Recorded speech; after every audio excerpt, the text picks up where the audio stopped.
4500 भाषा में गाए 5000 गाने, 4 बच्चों के पिता से प्यार, दूसरी पत्नी बन गुजरी जिंदगी, एक बीमारी से 30 साल से परेशान।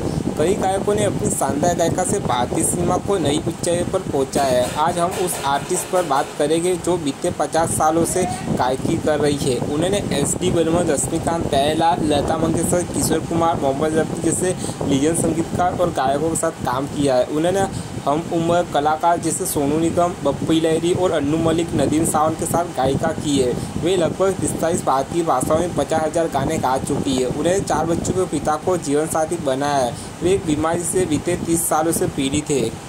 नई दिल्ली बॉलीवुड की मशहूर सिंगर ने हिंदी, तमिल, तेलुगु, बंगाला, भोजपुरी सहित 45 भाषाओं में 50,000 गाने गाए हैं।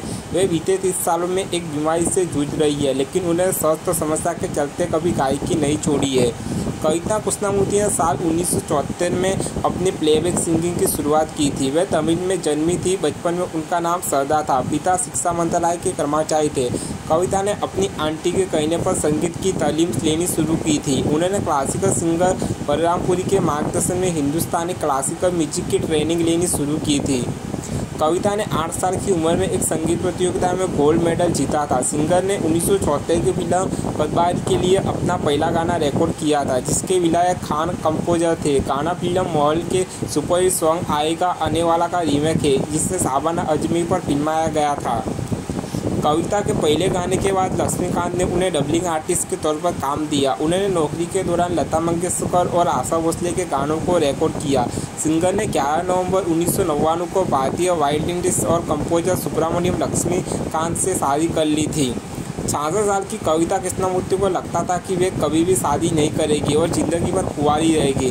मीडिया रिपोर्ट के अनुसार श्री सत्य साई बाबा ने उनसे एक दिन कहा, आप एक दिन आपके संगीत की वजह से किसी से मिलेगी जिससे आपकी शादी होगी। इसमें कोई संदेह नहीं है कि कविता और सुब्रमण्यम एक गाने के लिए साथ आए थे और वक्त के साथ साथ एक दूसरे से करीब हो गए। सुब्रमण्यम पहली पत्नी के देहांत के बाद अपने 4 बच्चों की परवरिश ढंग से नहीं कर पा रहे थे। इस मुश्किल वक्त में उन्हें कविता का साथ मिला।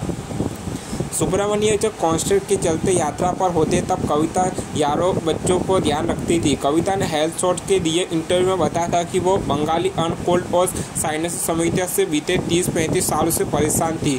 सिंगर ने कहा था कि मेरे साथ साइनस की कई दिक्कतें, कई बार मुझे अस्थमा के अटैक आते हैं, लेकिन मैंने कभी गायकी नहीं छोड़ी है। ये लड़ाई है जो मैंने कई बार जीती है।